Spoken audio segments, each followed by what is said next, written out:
Apple, the HomePod smart speaker will arrive in China at the beginning of next year. The country is the latest of Apple's slow expansion worldwide for the device with Siri technology. HomePod arrived in France, Canada and Germany in June, for example, and Mexico and Spain in October. Pending orders are not yet available for the HomePod in China. The device will be available in early 2019.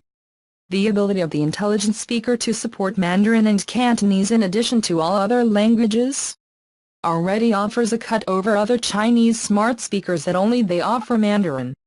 It has been a struggle for Chinese smart speaker manufacturers to develop other languages, but Apple already has that technology built in. Like other Apple products in China, that innovative technology is reaching a higher level. The HomePod in China will cost RMB 2,799 or about $408.21, which is a profit margin of the US price of around $350.